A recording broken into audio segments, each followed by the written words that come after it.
No ahoj, kde si? No, ja ťa tu čakám na stanici. Áno, dobre. Áno, tu sedím, áno. Dobre, tak ahoj.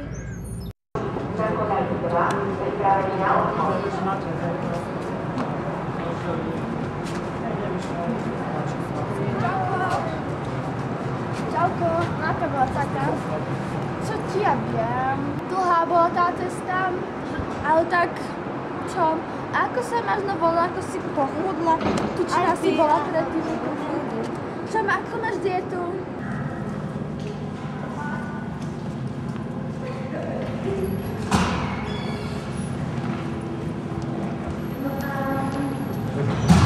Tak a čo máš nové? Ani nič. Nič, no koženku máš novú, vidím. No nie. Hej, nová, ale ty budeš mesiac stará, to už je nová, či stará. No to je jedno. Tak no a čo, chcem vidieť hrať?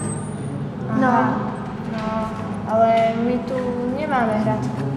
Vy tu nemáte hrať? Tu? Nemáte hrať? Nie.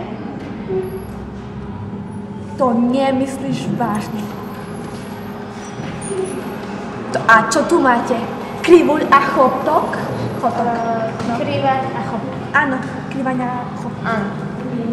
Tak, vieš čo, tak poďme aspoň na pizzu, keď tu nemáte hrať. No áno, vieš čo, také pravidlo, že keď sme vysadne nejaké miestnosti, tak si nedám okuliar dole, ale teraz to bola taká špeciálna situácia, že som si to dala dole a vieš, ako musela som, chápeš, to je proste vyhľadné také pravidlo. Peňaženka, poď rýchlo!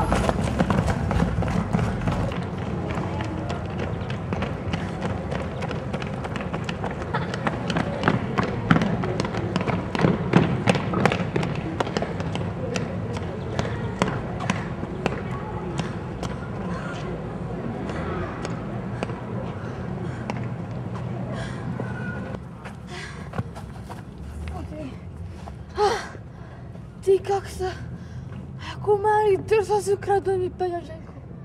Čo ich to napadlo? Keď tu už ten hrad nemáte a ukradli mi peňaženku, takže pozývaš. No. Ale pozri, máme tu krásne vytrážované okná vďaka Jankovi Alexiu. No a toto čo je? To je múzeum Janka Kráľa, ktoré sa založilo tiež v spolupráci s Jankom Alexiom. Neverím, a prečo vás nepostavil hrad akože? Zaslúžil sa o hrad u vás v Blave, o Bratislavský hrad. To vážne ako? Áno. U nás v Blave? Áno, u vás v Blave. Ty kokso.